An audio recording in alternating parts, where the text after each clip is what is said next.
J'ai rencontré Olivia puis j'ai fait la morte pendant 2 semaines et maintenant 4 ans plus tard on attend un petit bébé. Alors vous nous l'avez beaucoup demandé de savoir comment on s'était rencontrés, comment s'était passé nos débuts, donc j'en profite de devoir me préparer pour vous raconter un peu. Déjà il faut savoir que ça a été assez rocambolesque parce que ni Olivia ni moi n'étions en couple avec des femmes avant, on a toujours été que avec des hommes et jamais la question s'était réellement posée d'être en couple avec une femme, surtout pour moi. Donc nous voilà du coup 4 ans plus tôt. J'étais en école d'infirmière, en apprentissage dans un hôpital où Olivia travaillait en tant qu'infirmière parce qu'Olivia a 3 ans de plus que moi. Et du coup je devais aller faire un stage en chimio, donc le service où travaille Olivia. Donc le stage commence, ça se passe super bien, on a un super bon feeling avec Olivia, on finit par se voir en dehors alors que j'étais sa stagiaire. D'ailleurs je vous l'ai dit qu'elle me faisait chier avec ça, que j'étais sa stagiaire, machin, elle me notait. Elle est constamment en train de me dire oui là je te mets moins un point, là je te mets moins plus un point. Elle était trop chiante. Et petit à petit on a fini par se rapprocher, mais pour moi la question se posait pas tant que ça. Quasiment à la fin du stage,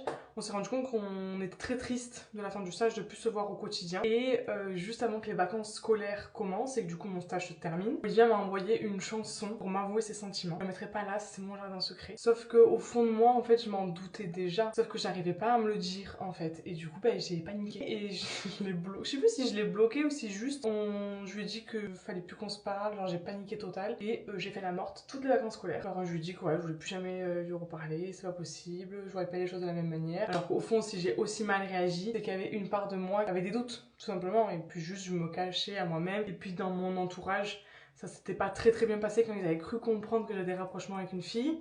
Donc du coup j'avais pas trop de soutien de ce côté là. Et du coup c'est resté là, les vacances scolaires passent, on se parle pas du tout. Et en fait vu que ben, moi j'étais en apprentissage dans l'hôpital dans lequel elle travaillait, on a été amenés à se croiser. C'était très gênant d'ailleurs, parce qu'en plus personne n'était au courant de rien, enfin surtout quand t'es un couple de 2 femmes, t'as moins envie de le dire parce que t'as toujours peur des critiques d'absolument tout le monde tout le temps. Donc du coup souvent tu ne dis rien. Et en fait de se revoir ça a fait un truc, je me suis dit genre je peux pas passer à côté parce que j'ai peur, parce que c'est tout nouveau pour moi. Et elle aussi elle m'a renvoyé un message, on s'est reparlé. On a recommencé à se voir mais sans rien se dire, genre pas en se disant oui j'ai des sentiments pour toi, non j'ai pas des sentiments pour toi. On kiffe de passer du temps ensemble, mais il y avait des choses qui faisaient penser que c'était pas de l'amitié pure et dure. Mais du coup j'ai mûrement réfléchi et j'ai décidé que ça y est, fallait arrêter. Donc j'ai commencé à petit lui avouer mes sentiments. Ça s'est très mal passé de mon côté à moi. J'ai failli me faire virer de la maison. Enfin bref, c'est vraiment été très compliqué de ce côté-là. Et malgré tout, je pense que ça a été les mois les plus compliqués de ma vie. Dans cette période-là, j'ai perdu